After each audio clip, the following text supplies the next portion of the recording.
বিমান দুর্ঘটনায় হোক কিংবা লঞ্চ ডুবিতে হোক কিংবা আগুনে পড়ে হোক কিংবা আত্মঘাতী হামলায় হোক, যে যেখানেই মারা যায় কবরের তিনটা প্রশ্ন তার জন্য আছে না নাই?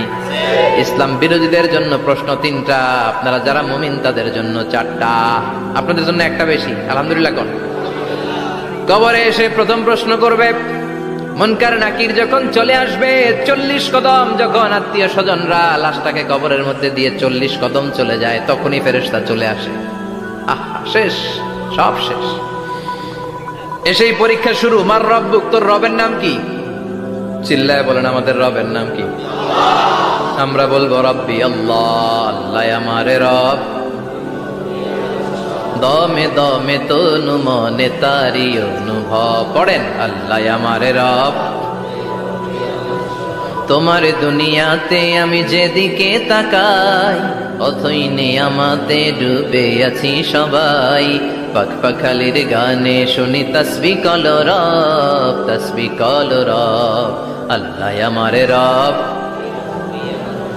প্রথম প্রশ্ন তোমার রবকে, আমরা বলবো আমাদের রব আল্লাহ। দ্বিতীয় প্রশ্ন ওমা দীনু, তোমার ধর্মের নাম কি? আমরা কি বলবো?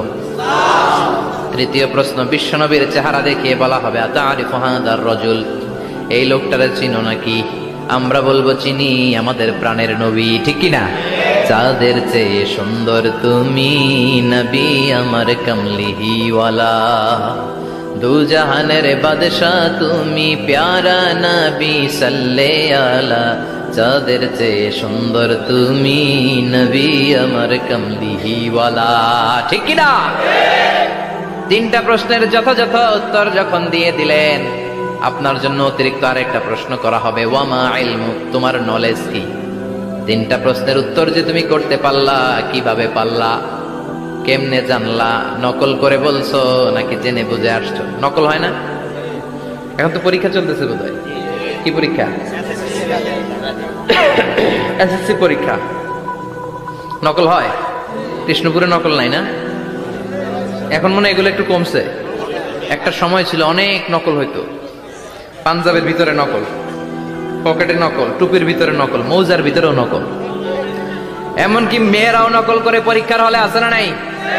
স্কেলের মধ্যে লিখে নিয়ে যায়, হাতের মধ্যে লিখে নিয়ে যায়, ওড়নায় লিখে নিয়ে যায়, কাপড়ে লিখে নিয়ে যায়, আছে না নাই?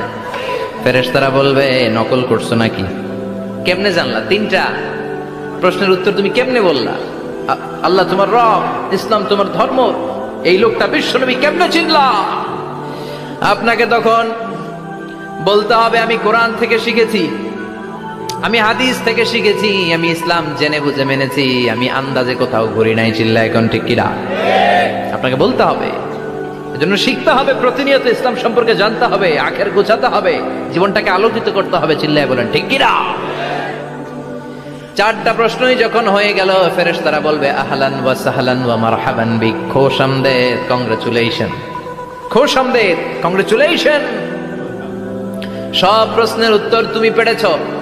ফায়ুফসাহু লাহু কবরুহু 70 যিরান, আপনার কবরটারে 70 হাত লম্বা করে দেয়া হবে।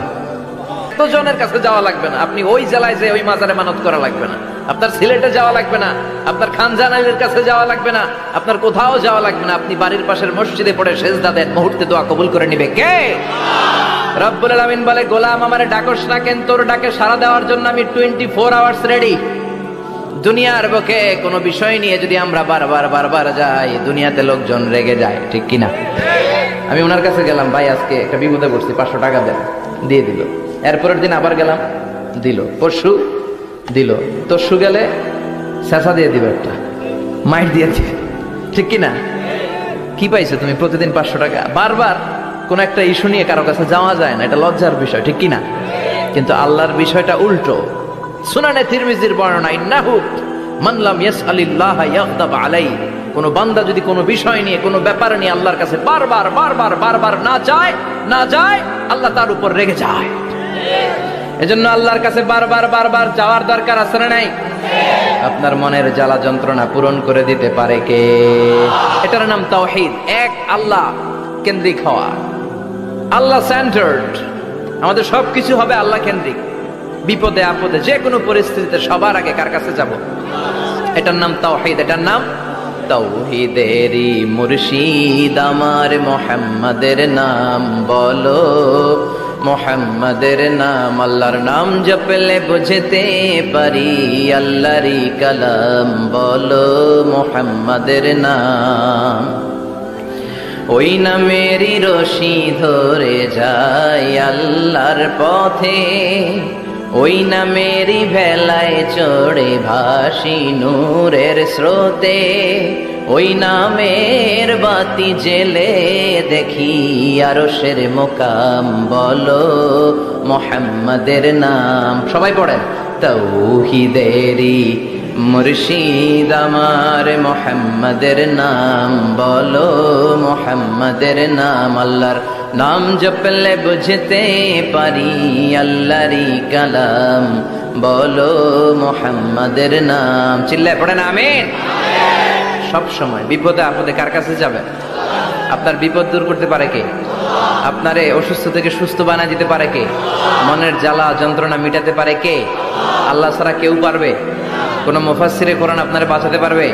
কোন আল্লাহর ওলি বাঁচাতে পারবে?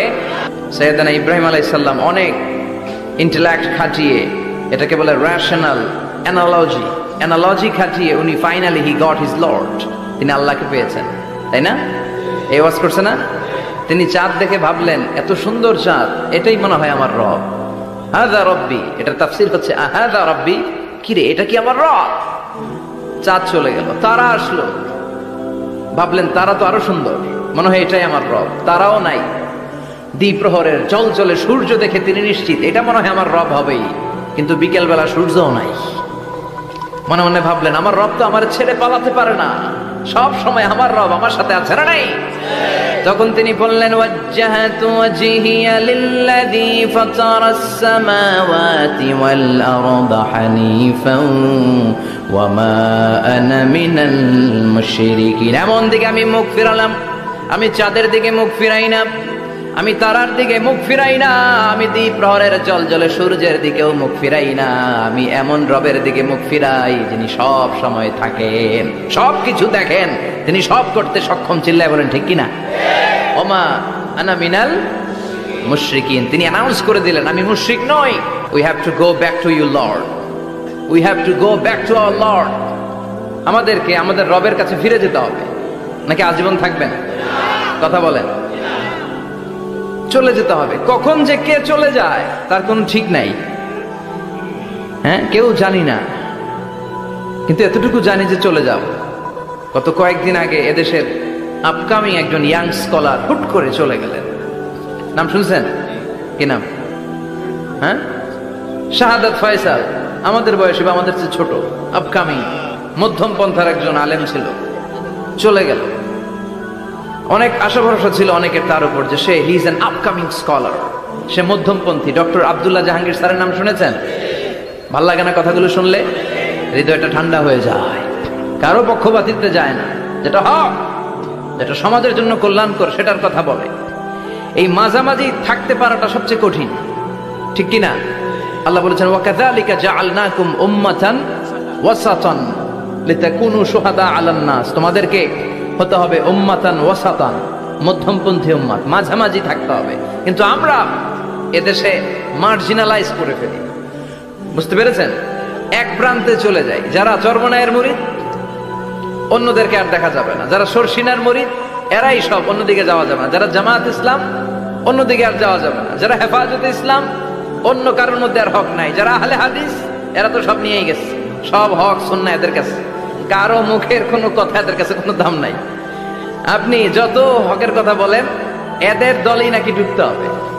তো আমার এই দেশে সুন্নি ভাইরা গালি দেয় আহলে হাদিস বলে, আবার আহলে হাদিসরা আমার গালি দেয় সুন্নি বলে, বুঝতে পেরেছেন? মাঝামাঝি থাকাটা এই বাংলাদেশে খুব কঠিন, কিন্তু আপনাকে মাঝামাঝি থাকতে হবে, আপনাকে ওয়াসাতিয়ার পদ্ধতিতে আসতে হবে। উম্মাতান ওয়াসাতাহা, মাঝামাঝি, মাঝামাঝি, ডানেও না বায়েও না, সিরাতুল মুস্তাকিমে ডান বাম নাই, এটা সোজা। এই রাস্তা একবার যদি উঠে যান এই রাস্তা শেষ হয়ে যাবে জান্নাতুল ফেরদাউসের ভিতরে। চিল্লায় বলেন ঠিক কিনা? এজন্য আমরা যেন মিডল পাথ ধরি, আমরা যেন কট্টর না হই, আমরা যেন মাঝামাঝি হই। আপনি তাবলিগ করতে পারেন, করেন, খুব ভালো। তাবলিগের ভাইদের একটা ভালো গুণ হচ্ছে নিজের খেয়ে নিজের পরে ইসলামের দাওয়াত দেয়, ঠিক কিনা? নিজের টাকা ভেঙে দাওয়াত দিচ্ছে তো, তাদের কারণে অনেকে কালিমা শিখছে, অনেকে নামাজ শিখছে, তাদেরও কন্ট্রিবিউশন আছে না নাই? তো যারা তাবলীগ করেন, আপনি মনে করবেন না যে সব হক সব সত্য, শুধু আপনি হকের ডিলার এটা মনে করবেন না। সব সত্য হক এটা আপনার বাবার দাদার সম্পত্তি এটা মনে করবেন না। সব দলের মধ্যে হক থাকতে পারে, বরং সব দলের ভালো ভালো জিনিসগুলো নিয়ে নিজেকে সাজানো দরকার। কথা বলেন? জামাত ইসলামের মতো, হেফাজতে ইসলামের মতো আন্দোলনের স্পিরিট থাকতে হবে। চিল্লা এখন ঠিক কিনা? আমার সুন্নি ভাইদের মতো নবীর প্রেম অন্তরে থাকতে হবে। চিল্লা এখন ঠিক কিনা? তাবলীগের ভাইদের মতো হৃদয়ে ইখলাস থাকতে হবে। এই সবগুলোর সমন্বয় হচ্ছে ইসলাম, সবগুলোর সমন্বয় ইসলাম। এজন্য কখনো মনে করবেন না যে আমি একদল করি তার মানে অন্য সব দল মনে হয় বাতিল, ওগুলো মনে হয় মুসলমান না, ওগুলো আমার চোখেই ধরে না। এটা ঠিক না, এটা ইহুদিদের স্বভাব। ইহুদিরা শুধুমাত্র হকের ডিলার মনে করতো নিজেদেরকে, ইহুদি ছাড়া বাকি কাউরে ওরা চোখে দেখতে পারতো না। এজন্য আমরা কি কট্টরপন্থী হব না মধ্যমপন্থী? চিল্লায় বলেন, কট্টরপন্থী না মধ্যমপন্থী? আল্লাহ আমারে যতদিন বাঁচিয়ে রাখা আমি এই মধ্যম পন্থার কথা বলেই যাব, up to my death. It's my mission, it's my vision. এটাই আমার লক্ষ্য, যে মধ্যম পন্থার ইসলামকে প্রমোট করা, যেটা বিশ্বনবীর ইসলাম, যেটা মদিনার ইসলাম, যেটার মধ্যে বাড়াবাড়ি নাই, ছাড়াছাড়ি নাই, ঠিক কিনা? আল্লাহ তুমি আমাদেরকে বোঝার তৌফিক দান করো। সূরার নাম হচ্ছে সূরাতুত তাকাসুর। চিল্লায় বলেন কি নাম? এই সূরার সেন্ট্রাল সাবজেক্ট ম্যাটার হচ্ছে we have to go back to our Lord. আমাদেরকে ফিরে যেতে হবে আমাদের রবের কাছে। আমরা কেউ আজীবন থাকতে আসি নাই। থাকতে পারবো আজীবন? দাদা চলে গেল, বাবা চলে গেল, মা চলে গেল, মামা চলে গেল, খালু চলে গেল, এরপর আমাদের টনক নড়ে না, তাই না? পাগল পাড়া হয়ে আছে এই পৃথিবীর জন্য। মরতে যে হবে এটা ভাববার সময়টুকু আমাদের নেই। আমরা ব্যস্ত আমাদের ক্যারিয়ার নিয়ে, আমাদের লাইফ নিয়ে, আমাদের সমাজ নিয়ে, আমাদের ফ্যামিলি নিয়ে, আমাদের সন্তান আর সম্পদ নিয়ে আমরা super busy. We are leading a very super busy life. We don't have even a single time to think about death. মৃত্যু নিয়ে ভাবার একটা মুহূর্ত আমাদের নাই। কিন্তু পৃথিবীর সবচাইতে সুনিশ্চিত বিষয় হচ্ছে মৃত্যু, ঠিক কিনা? The most certain thing in our life is death. আমাদের জীবনের সবচাইতে সুনিশ্চিত বিষয় হচ্ছে মরণ, মরবই আমরা।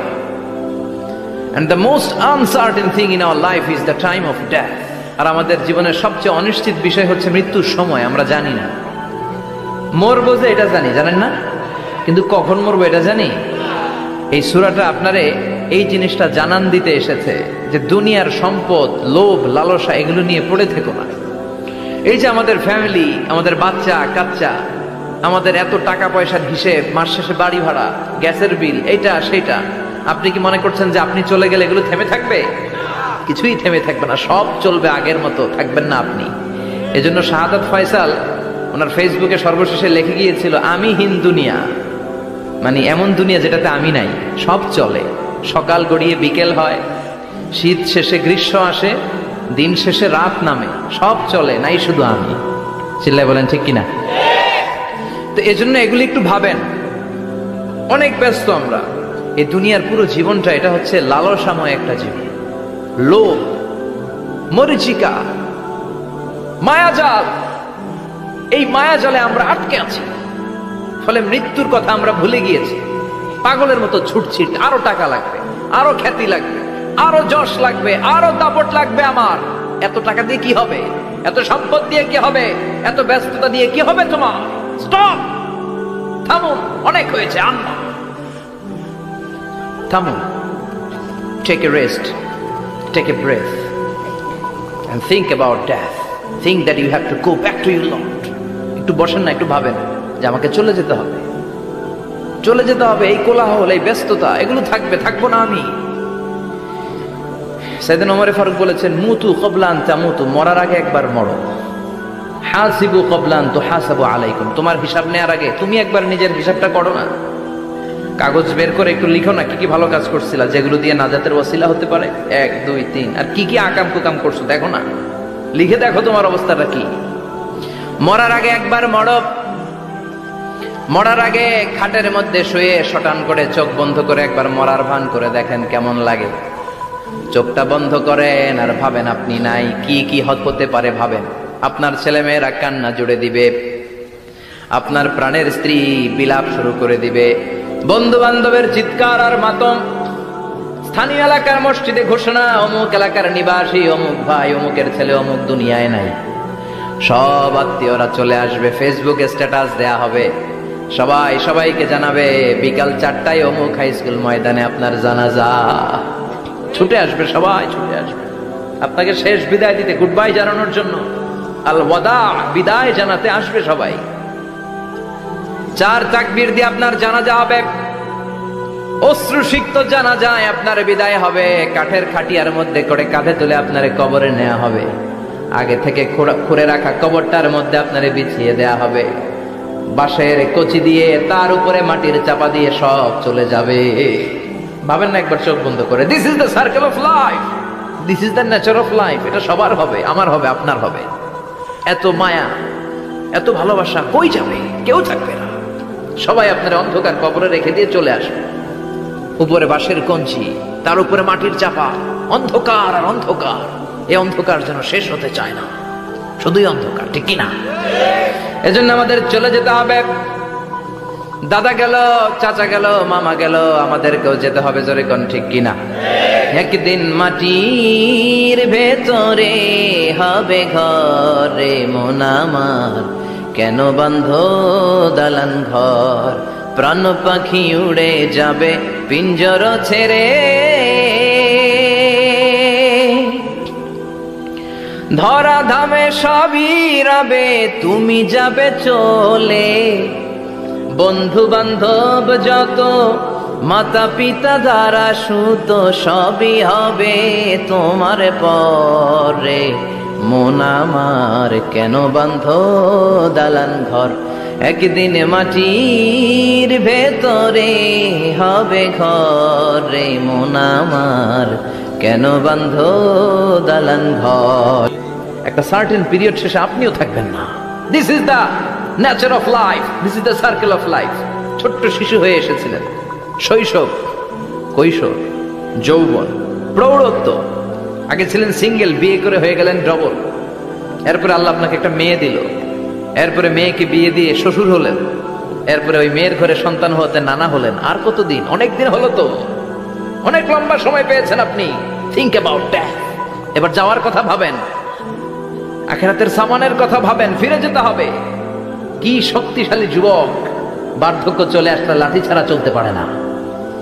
কুচকুচে কালো দাড়ি সাদা হয়ে যায়, দাড়ির শুভ্রতা, বয়সের ভার, রং ধরা যৌবন জং ধরে শেষ, ঠিক কিনা?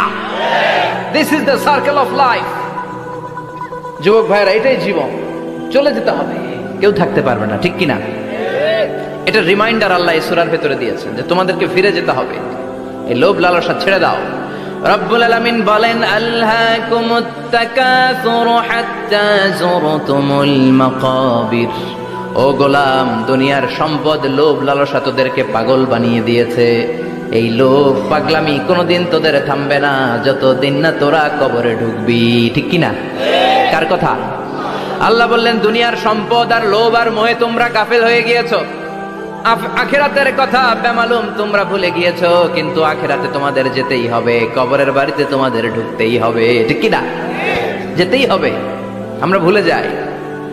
আলহাকুমুত তাকাসুর, অতিরিক্ত পাওয়ার লোভ, বেশি বেশি খাওয়ার লোভ, বেশি বেশি জমানোর লোভ মানুষকে গাফেল বানিয়ে দিয়েছে। এটা মানুষের স্বভাব, আরো চাই আরো চাই, এই স্বভাবটা আছে না নাই? দেখবেন ছোট বাচ্চারা মসজিদের দোয়া অনুষ্ঠান শেষে জিলাপি দেয় না? বড়ুয়া কৃষ্ণপুর কি দেয়? আগে বাতাসা দিত না, এখন কি দেয়? জিলাপি দেয়, মিষ্টি দেয়। তো মসজিদের 2-3 গেট থেকে যদি দেয়, ছোট বাচ্চারা দেখবেন এদিক দিয়ে কয়েকটা নিয়ে আবার ওই গেটে লাইন ধরে। ওর হাত হলো ছোট হাত, ওর হাত ভর্তি জিলাপি, আর নেওয়ার জায়গা না, এরপর আরেক জায়গায় লাইন ধরছে, আরো লাগবে, আরো লাগবে, এই আরো আরো আরো চাই। এই স্বভাবটাই মানুষকে কুড়ে কুড়ে শেষ করে দিয়েছে। এত লাগবে কেন তোমার? চাহিদার কোনো শেষ নাই। Unlimited demand of human being. যার আছে বেশি তার চাই বেশি। যার সাইকেল আছে তার হুন্ডা চাই, হুন্ডা আছে তো প্রাইভেট কার চাই, প্রাইভেট কার আছে তো প্লেন চাই, প্লেন আছে তো হেলিকপ্টার চাই, হেলিকপ্টার আছে তো ওইটা চাই, ওইটা আছে তো সেটা চাই, ঠিক কিনা? এলাকার মেম্বার যে হয়েছে চেয়ারম্যান হতে চায়, আছে না নাই? এজন্য বিষ্ণু বলেছেন উনজুরু ইলা মান হুয়া আসফালা মিন, তোমার চেয়ে যে খারাপ আছে ওর দিকে তাকাও। ওয়ালা তানজুর মান হুয়া আ'লা মিন, তোমার চেয়ে যে ভালো আছে ওর দিকে তাকায়ও না, তোমার চেয়ে যে খারাপ অবস্থানে আছে ওর দিকে তাকাও। অনেকে নিজের অবস্থান নিয়ে সুখী না, এরকম আছে না নাই? আল্লাহ আমার এটা দিল না রে, ওইটা দিল না রে, পাইলাম না রে, কিচ্ছু হয় না, কি করব জীবনে, হতাশ। আসলে আছে কিন্তু অনেক, কিন্তু শুকরিয়া নাই, টাকা, ঠিক কি না? নিজের অবস্থান নিয়ে সুখী না, কিন্তু অনেক লোক আছে তারা আপনার অবস্থানে পৌঁছতে চায়।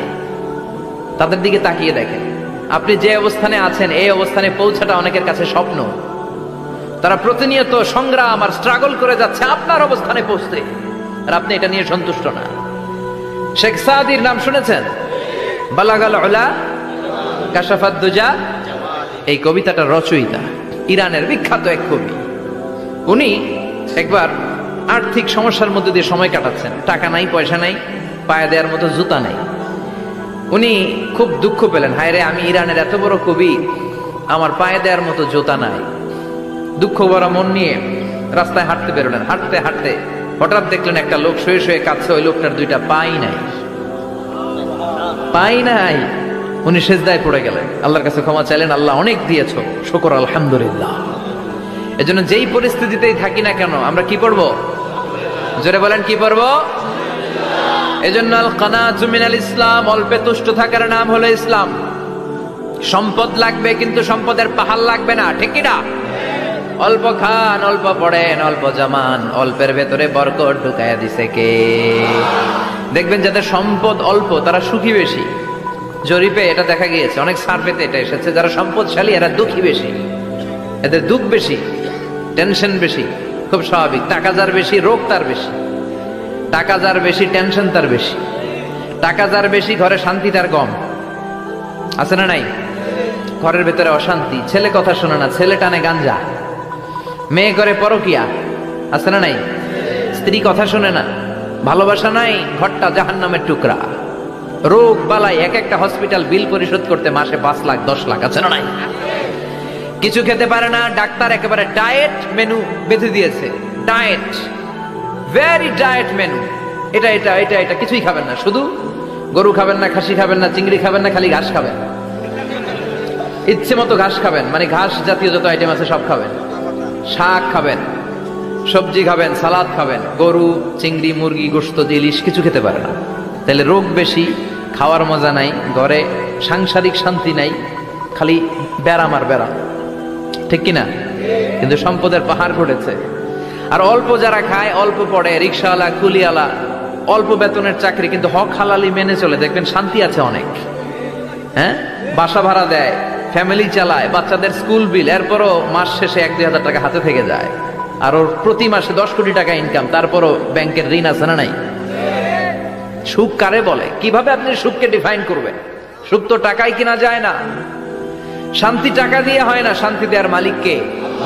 শান্তি আছে অল্প খেয়ে শুকর করার মধ্যে, শান্তি আছে আলহামদুলিল্লাহর মধ্যে, চিল্লায় বলেন ঠিক কিনা?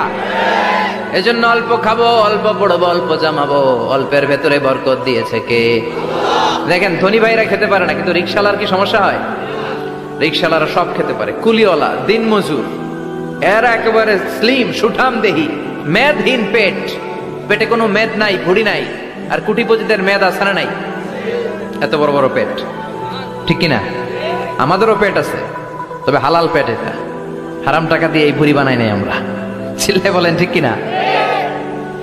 রিক্সাওয়ালা, কুলিওয়ালা নিজেও নামাজ পড়ে, বউও নামাজ পড়ে, বাচ্চাটাও নামাজ পড়ে, রিক্সা চালায় আর জিকির করে লা ইলাহা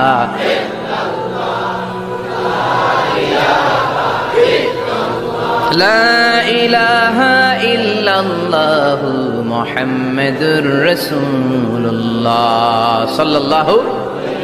সুখ আর শান্তি, তাদের ঘরে সুখ। ধনী কোটিপতি, ভিআইপি, সিআইপিস, এদের রাতে ঘুম নাই, 1 ঘন্টা ঘুমানোর জন্য 4টা ট্যাবলেট খাওয়া লাগে, এরকম আছে না নাই? নাই। কিন্তু ঘুমের জন্য যে ট্যাবলেট খাওয়া লাগে রিক্সাওয়ালা এটা জানেই না।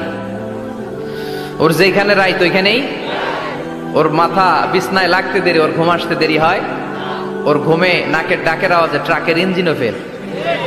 সুবহানাল্লাহ পড়েন। এজন্য অনেক বেশি সম্পদের পাহাড় করা লাগবে, এই চিন্তা যেন আমাদের মাথায় না আসে। চিল্লায় বলেন ঠিক কিনা? এজন্য রব্বুল আলামিন বলেন আল্লাকুমুত তাকাসুরু হাত্তা যুরতুমুল মাকাবির। বেশি বেশি সম্পদ উপার্জনের আকাঙ্ক্ষা তোমাদেরকে আখিরাত থেকে গাফেল বানিয়েছে।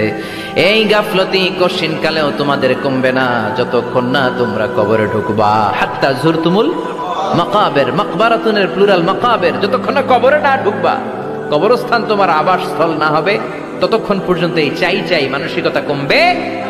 মানুষের স্বভাব হলো আরো চাই, আরো চাই, আরো চাই করে ফকিরেরা। কারা? আল্লাহ গালি দিয়ে বললেন তোরা সব ফকিরনি। তোরা কি? ইয়া আইয়ুহান নাসু আনতুমুল ফুকারাউ ইলাল্লাহ ওয়াল্লাহু হুয়াল গানিয়ুল হামিদ। সুবহানাল্লাহ পড়েন। আল্লাহ ডেকে বললেন গোলাম আনতুমুল ফুকারা ইলাল্লাহ, তোমরা সবাই ফকির, ধনী হলো একজন, তিনি কে? আল্লাহ শুধু ধনী, আর মানুষের স্বভাব হচ্ছে আরো চাই, আরো চাই। ওর 2 তলা বিল্ডিং, আমার 3 তলা লাগবে। ওর 2টা গাড়ি আছে, আমার 3টা লাগবে। আছে না নাই? বিশ্বনবী বললেন কিয়ামতের আগ দিয়ে মানুষের মধ্যে আকাঙ্ক্ষায় প্রতিযোগিতা বেড়ে যাবে, প্রতিযোগিতামূলক টেন্ডেন্সি। কার চেয়ে কে বড় হতে পারে, কার চেয়ে কে বেশি টাকার পাহাড় বানাতে পারে। আছে না নাই? বিশ্বনবী বললেন ওয়া আনতারাল হুফাতাল উরাতাল আলাতা রিয়াশাইয়াতা তাওয়ালুনা ফিল বুনিয়ান। কিয়ামতের আগে এমন কিছু লোক যাদের গায়ে দেওয়ার মতো জামা ছিল না, পায়ে দেওয়ার মতো জুতা ছিল না, পেটে দেওয়ার মতো খাবার ছিল না, সমাজের কেউ তাদেরকে চিনত না। হঠাৎ করে এই লোকগুলো ধনী হয়ে যাবে। তার মানে আছে যার বেশি চায় তত বেশি। চিৎকার করে বলেন ঠিক কিনা? এজন্য আল্লাহ বললেন আল্লাকুমুত তাকাসুরু হাত্তা যুরতুমুল মাকাবির। দুনিয়ার লোভ তোমাদেরকে আখিরাত থেকে গাফেল বানিয়ে দিয়েছে। দুনিয়ার লোভ লালসার মধ্যে পড়ে আখিরাতকে বেমালুম তোমরা ভুলে গিয়েছো। এই গাফলতি কোনোদিন কমবে না যতদিন না তোমরা কবরে ঢুকো। ঠিক কি না? সম্পদ উপার্জনে ইসলাম বাধা দেয় না, কিন্তু সম্পদ হৃদয়ে স্থান দেয়া যাবে না। সম্পদ উপার্জন করতে হবে, খরচ করে ফেলতে হবে।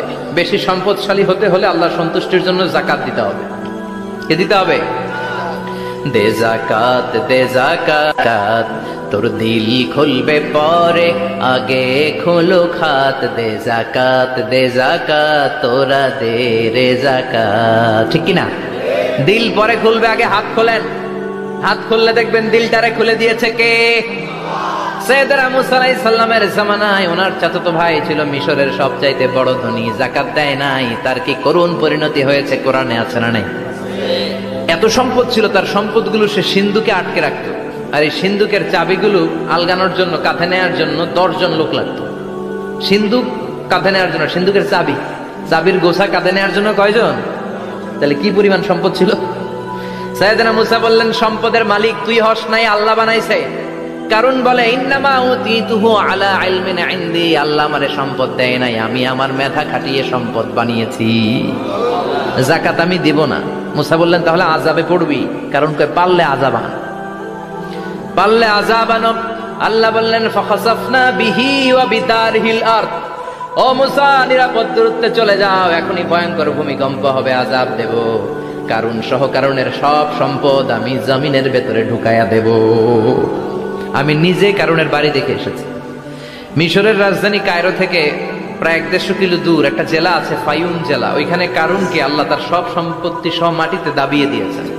দাবাতে দাবাতে হাঁটু পর্যন্ত যখন কারুন জামিনে দেবে যায়, ভাবছে উঠে যাবে। কোমর পর্যন্ত যখন মাটির মধ্যে দেবে যায়, ভাবছে উঠতে পারবে। গলা পর্যন্ত যখন দেবে যায়, হাত তুলা কয় আমি ঈমান আনলাম। ও মুসা, সব সম্পদ তোর, আর তোর আল্লাহর লইয়া যা, খালি আমারে বাঁচা, আমারে। সব গাদ্দারদের একই পরিণতি। ফেরাউনরেও যখন আল্লাহ লোহিত সাগরে পানি খাওয়াতে খাওয়াতে পেটটা এত বড়, হাত তুলা কয় আনামিনাল মুসলিমিন, আমি মুসলমান, আমি ভালো মানুষ। আল্লাহর কোরআন সাক্ষী, সে বলেছে আনামিনাল বনি ইসরাইলরা যে আল্লাহরে মানে আমিও তারে মানি, আমিও আল্লাহর দলের একনিষ্ঠ কর্মী। আর পানি খাইতে পারি না, আল্লাহ বাঁচাও। আল্লাহ কয় আরো খা। শেষ, ফেরাউন শেষ, নমরুদ শেষ, কারুন শেষ। পুরো সম্পদ সহ আল্লাহ কারুনকে জামিনের ভেতরে দাবিয়ে দিলেন। এজন্য সম্পদ যাদের বেশি যাকাত দেওয়ার দরকার আছে না নাই? দারিদ্রতা বিমোচনের জন্য যাকাত দিবেন। যাকাতের শাড়ি লুঙ্গি এইভাবে না, অনেকে কিন্তু দেয় জাকাতের শাড়ি, জাকাতের লুঙ্গি, জাকাতের গামছা, এরকম ডাকাইত আছে না নাই? বাংলাদেশে এমনও হয়েছে জাকাতের শাড়ি দিবে বলে সে পত্রিকায় নিউজ করেছে, আর ওই শাড়ি আনার জন্য শাড়ি দিবে 5,000 মানুষ, এসেছে 5 লক্ষ। পদপৃষ্ঠ হয়ে 11 জন নারী এক জায়গায় মারা গিয়েছে। কিয়ামতের দিন আল্লাহ বিচারের কাঠগড়ায় এই বিজনেস ম্যাগনেটকে দাঁড়িয়ে সেদিন জিজ্ঞাসা করবে যে কেন তুই এদেরকে কষ্ট দিয়েছিলি? চিল্লা এখন ঠিক কিনা? এদের মৃত্যুর দায়ভার এই শিল্পপতি এড়াতে পারবে না। জাকাতের শাড়ি, জাকাতের লুঙ্গি বিতরণের জন্য আল্লাহ তোমারে ধনী বানায় নাই। ধনীদের দায়িত্ব হলো গরিবের হাতে সম্পদ পৌঁছে দেয়া। ওফি আমওয়ালিহিম হাক্কুন লিসাইলি ওয়াল মাহরুম। গরিব আমার কাছ থেকে সম্পদ আর জাকাত নিয়ে সে আমার প্রতি করুণা করেছে। আমি জাকাত দেই বলে আমি কোনো দয়া দেখাই নাই। কথা বুঝতে পেরেছেন? আইডিয়াটা ক্লিয়ার করে নেন। জাকাত দেয়া আমার জন্য কি? কথা বলেন, ফরজ। আর যে জাকাত নেয় তার জন্য জাকাত খাওয়া কি ফরজ? আমি গরিব মানুষ, আমি জাকাত খাবো না, না খাইয়া থাকুম, রোজা রাখুন। কথা কন। আমার যে জাকাত নেওয়া লাগবে এমন কোনো কথা নেই, কিন্তু আমি যে ধনী আমার দিতেই হবে, এটা ফরজ। তার মানে আমি দিয়ে আমি দয়া করি নাই, ও নিয়ে আমারে বাঁচাইয়া দয়া করে গেছে। চিৎকার করে বলো ঠিক কিনা? ইসলাম বলে রাস্তার এক পাশে 5 তলা আর এক পাশে গাছতলা, এটার নাম ইসলাম না। ওফি আমওয়ালিহিম হাক্কুন লিসাইলি ওয়াল মাহরুম। খেটে খাওয়া মানুষ, সুবিধা বঞ্চিত মানুষদের দ্বারে যে তুমি জাকাতের টাকা পৌঁছে দাও। জাকাতকে ফরজ করা হয়েছে দারিদ্রতা বিমোচনের জন্য। আপনি শাড়ি লুঙ্গি দিলে কি হবে? ওরে শাড়ি দিচ্ছেন দুপুরে, রাত্রে বেলা ও আরেক জায়গায় লাইন ধরে আছে, বিরিয়ানির প্যাকেট দিতেছে ওইখানে। কথা কন। সারাটা বছর ও জাকাতের টাকা নেবে, ওর কিচ্ছু হবে না। বরং এমন কিছু তাকে করে দিতে হবে যেটা দিয়ে সে ফ্যামিলি লিড করতে পারে। একটা সিএনজি কিনে দেন, ওই ফ্যামিলিতে কোনো যুবক থাকলে সিএনজি চালায়া, অটো চালায়া ফ্যামিলিটারে চালাবে। একটা টঙের দোকান করে দেন, চায়ের দোকান, চা বিক্রি করে ফ্যামিলিটারে চালাবে। অস্ট্রেলিয়ান একটা গাই কিনে দেন, গরুর দুধ বিক্রি করে তার ফ্যামিলি চলবে। কিংবা মাছের একটা খামার করে দেন, মুরগির খামার করে দেন, ঠিক কিনা? ওমরে ফারুক বলতেন এমন ভাবে জাকাত দাও যাতে করে যাকে জাকাত দিয়েছে জীবনে কোনোদিন সেজন্য আর কারো কাছে যে হাত পেতে জাকাতের জন্য দাঁড়িয়ে না থাকে। এই বিধানটা কার? এজন্য আল্লাহ বললেন আলহাকুমুত তাকাসুরু হাত্তা যুরতুমুল মাকাবির। দুনিয়ার লোভ লালসা তোমাদের কমবে না যতদিন না তোমরা কবরে ঢুকো। কার কথা? চিল্লায় বলেন কার? এজন্য দুনিয়ার প্রতি যে আমাদের লোভ, এটা কি বাড়াইতে হবে না কমাইতে হবে? এই দুনিয়ার জীবন এটা ক্ষণিকের। আমাল হায়াতুদ দুনিয়া ইল্লা মাতাউল গুরুর। এটা ভোগের সামগ্রী, আজ আছে কাল না, এটা হাতের ময়লা। দুনিয়ার এই জীবনের দৃষ্টান্ত হচ্ছে 4টা স্বর্ণের টুকরা আর 3টা লাশের মতো। স্বর্ণের টুকরা 4টা, চিৎকার করে বলেন তো কয়টা?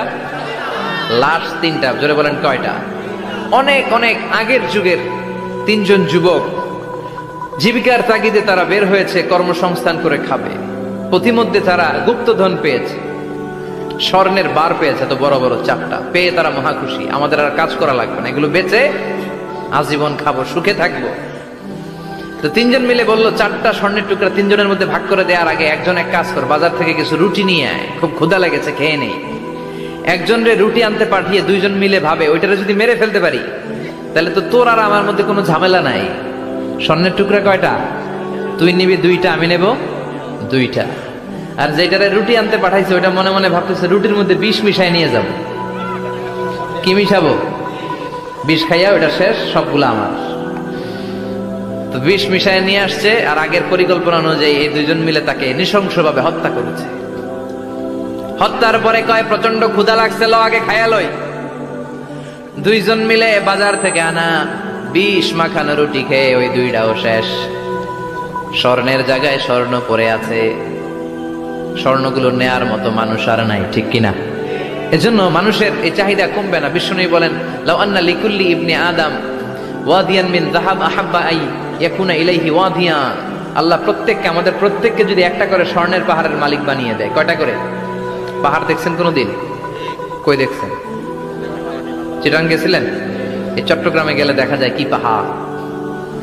এই একটা পাহাড় স্বর্ণের, এক একটা স্বর্ণের পাহাড়ের মালিক যদি আমাদের এক একজনকে বানায় দেওয়া হয়, এরপর আমরা চাবো আরেকটা স্বর্ণের পাহাড়ের মালিক কেমন করে হওয়া যায়। আচ্ছা বলেন তো, একটা স্বর্ণের পাহাড় আমার 14 পুরুষ বিক্রি করে খাইলেও শেষ করতে পারবো এটা? তো আরেকটা কেন লাগবে আমার? ওয়ালাই আমলা আফাহু ইল্লা তুরাব। বিষ্ণু বলেন কবরের মাটি যতক্ষণ না তোর মুখে না ঢুকবে তোর এই চাওয়া চাওয়া খাই খাই স্বভাব বন্ধ হবে না। এজন্য আল্লাহ বললেন আলহাকুমুত তাকাসুরু হাত্তা যুরতুমুল মাকাবির। দুনিয়া তোমাদেরকে গাফেল বানিয়ে দিয়েছে, গাফলতি কমবে না যতদিন না কবরে ঢুকো। কবরে ঢুকা লাগবে, কবরে ঢুকা লাগবে না? কবরে আমাদেরকে যেতেই হবে, যেখানেই থাকেন। কবরের প্রশ্ন আছে না নাই? অনেকে বলে হুজুর বিমান হামলায় মারা গিয়েছে, বিমান জ্বলে পুড়ে ছাই হয়ে গিয়েছে, তার কবর কোথায়? তার আত্মাটা যেখানে আছে ওই জায়গায় প্রশ্ন আছে না নাই? অনেকে বলে হুজুর সাগরের মধ্যে পড়ে মারা গিয়েছে, তিমি মাছ খেয়ে ফেলেছে, তার কোনো অস্তিত্ব নাই, কিন্তু তার রুহুটা আছে না নাই? প্রতিটা রুহু সংরক্ষণ করে কে? প্রত্যেকটা আত্মা আল্লাহর কাছে সংরক্ষিত থাকে। প্রতিটা রুহু, প্রতিটা মানুষ মালাকুল মাউতকে দেখতে পায়। আপনিও দেখবেন, আমিও দেখব। মুমিনদের কাছে এসে মালাকুল মাউত একজন যুবকের বেশে সাদা ধবধবে জুব্বা পরে সুগন্ধি মেখে মুমূর্ষু ব্যক্তির শিয়রে বসে বসে বলে, ইয়া আইয়াতুহান নাফসুল মুতমাইন্না, হে প্রশান্ত আত্মা, উখরুজি ইলা মাগফিরাতিল্লাহি ওয়া রিদওয়ানি, আল্লাহর ক্ষমা আর দয়ার দিকে বের হয়ে আসো। বলা মাত্রই মুমিনের আত্মাটা স্মুথলি বের হয়ে আসে। কাফান মিন আকফানিল জান্নাহ, হানুত মিন হানুতিল জান্নাহ, জান্নাত থেকে আনা সুগন্ধি কাফনের মধ্যে পেঁচিয়ে তিনি রূহটাকে নিয়ে ইল্লিনে চলে যায়। সরাসরি দেখে মালাকুল মাউতকে। আর যারা ইসলাম বিরোধী, কোরআন বিরোধী, তাদের সামনে এসে মালাকুল মাউত ত্রাস সৃষ্টি করে। আগে ধমক। হাইওয়েতে মাঝে মাঝে ডাকাতি হয় না? বাসগুলোর মধ্যে যখন ডাকাতি হয়, বাসে থাকে 50 জন, ডাকাত ঢুকে 5 জন, এই 5 জনের ভয়ে সবগুলো পেশাব করে দেয়। কারণ ত্রাস সৃষ্টি করে। এসেই চাইনিজ কুড়াল দিয়ে আগে কুবায় দেয় 4-5 জনের। রক্ত দেখে কি দেওয়ার সব আগে রেডি করে রাখে। মালাকুল মাউত এসে কাফের নাস্তিক মুশরিকদের সামনে সেরকম একটা ত্রাস সৃষ্টি করে, ভয়ে লোকটা কাঁপতে থাকে।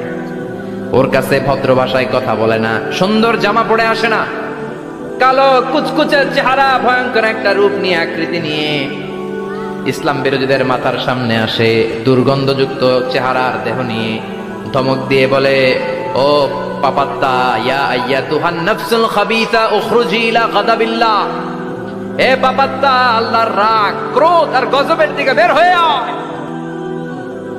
মুমিনের আত্মা বলার সাথে সাথে যেমনি মুমিনের দেহ থেকে বের হয়ে জান্নাতি কাফনের ভেতরে ঢুকে, কাফেরদের আত্মাও কি এরকম তাড়াতাড়ি বেরোতে চায় নাকি?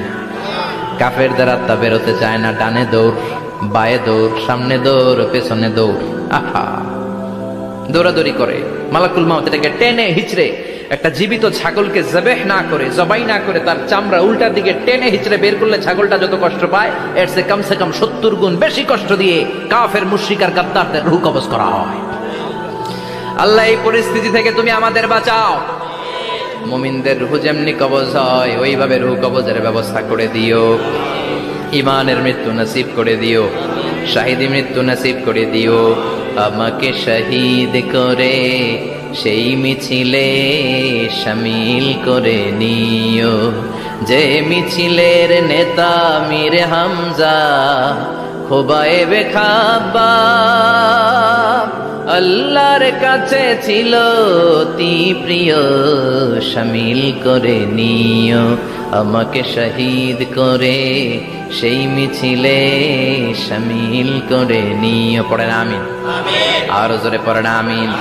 তার মানে বিমান দুর্ঘটনায় হোক, কিংবা লঞ্চ ডুবিতে হোক, কিংবা আগুনে পড়ে হোক, কিংবা আত্মঘাতী হামলায় হোক, যে যেখানেই মারা যায়, কবরের 3টা প্রশ্ন তার জন্য আছে না নাই? ইসলাম বিরোধীদের জন্য প্রশ্ন 3টা, আপনারা যারা মুমিন তাদের জন্য 4টা। আপনাদের জন্য একটা বেশি, আলহামদুলিল্লাহ। কোন কবরে এসে প্রথম প্রশ্ন করবে মুনকার নাকির যখন চলে আসবে, 40 কদম যখন আত্মীয় স্বজনরা লাশটাকে কবরের মধ্যে দিয়ে 40 কদম চলে যায়, তখনই ফেরেশতা চলে আসে। আহা, শেষ, সব শেষ। এসেই পরীক্ষা শুরু। মার রব্বুক, তোর রবের নাম কি? চিল্লায় বলেন, আমাদের রবের নাম কি? আমরা বলবো রব্বি আল্লাহ, আল্লাহ আমারে রব। দমে দমে তনু মনে তারি অনুভব। পড়েন, আল্লাহ আমারে রব। তোমার দুনিয়াতে আমি যেদিকে তাকাই, অথই নিয়ামতে ডুবে আছি সবাই। পাখপাখালির গানে শুনি তাসবিহ কল রব, তাসবিহ কল রব। আল্লাহ আমারে রব। প্রথম প্রশ্ন, তোমার রব কে? আমরা বলবো আমাদের রব আল্লাহ। দ্বিতীয় প্রশ্ন, ওমা দীনু, তোমার ধর্মের নাম কি? আমরা কি বলবো? তৃতীয় প্রশ্ন, বিশ্বনবীর চেহারা দেখিয়ে বলা হবে আতারিফু হাদার রাজুল, এই লোকটারে চিনো নাকি? আমরা বলবো চিনি, আমাদের প্রাণের নবী, ঠিক কি না? চাঁদের চেয়ে সুন্দর তুমি নবী আমার কমলিহি ওয়ালা, দু জাহানের বাদশাহ তুমি প্যারা নবী সাল্লে আলা, চাঁদের চেয়ে সুন্দর তুমি নবী আমার কমলিহি ওয়ালা, ঠিক কি না? তিনটা প্রশ্নের যথাযথ উত্তর যখন দিয়ে দিলেন, আপনার জন্য অতিরিক্ত আরেকটা প্রশ্ন করা হবে, ওয়ামা ইলমুক, তোমার নলেজ কি? তিনটা প্রশ্নের উত্তর যে তুমি করতে পারলা, কিভাবে পারলা, কেমনে জানলা? নকল করে বলছো নাকি জেনে বুঝে আসছো? নকল হয় না? এখন তো পরীক্ষা চলতেছে বোধহয়। কি পরীক্ষা? এসএসসি পরীক্ষা। নকল হয়? কৃষ্ণপুরে নকল নাই না? এখন মনে হয় এগুলো একটু কমছে। একটা সময় ছিল অনেক নকল হইতো। পাঞ্জাবের ভিতরে নকল, পকেটে নকল, টুপির ভিতরে নকল, মৌজার ভিতরেও নকল, এমনকি মেয়েরাও নকল করে পরীক্ষার হলে আছে না নাই? স্কেলের মধ্যে লিখে নিয়ে যায়, হাতের মধ্যে লিখে নিয়ে যায়, ওড়নায় লিখে নিয়ে যায়, কাপড়ে লিখে নিয়ে যায়, আছে না নাই? ফেরেশতারা বলবে নকল করছো নাকি? কেমনে জানলা? তিনটা প্রশ্নের উত্তর তুমি কেমনে বললা? আল্লাহ তোমার রব, ইসলাম তোমার ধর্ম, এই লোকটা বিশ্বনবী, কেমনে চিনলা? আপনাকে তখন বলতে হবে আমি কোরআন থেকে শিখেছি, আমি হাদিস থেকে শিখেছি, আমি ইসলাম জেনে বুঝে মেনেছি, আমি আন্দাজে কোথাও ঘুরি নাই। চিল্লা এখন ঠিক কিনা? আপনাকে বলতে হবে, এজন্য শিখতে হবে, প্রতিনিয়ত ইসলাম সম্পর্কে জানতে হবে, আখের গোছাতে হবে, জীবনটাকে আলোকিত করতে হবে। চিল্লায় বলেন ঠিক কিনা? চারটা প্রশ্নই যখন হয়ে গেল, ফেরেশতারা বলবে আহলান ওয়া সাহলান ওয়া মারহাবান বিক, খোশামদেদ, কংগ্রেচুলেশন, খোশামদেদ, কংগ্রেচুলেশন, সব প্রশ্নের উত্তর তুমি পেরেছো। ফায়ুফসাহু লাহু কবরুহু ৭০ যিরান, আপনার কবরটারে ৭০ হাত লম্বা করে দেয়া হবে।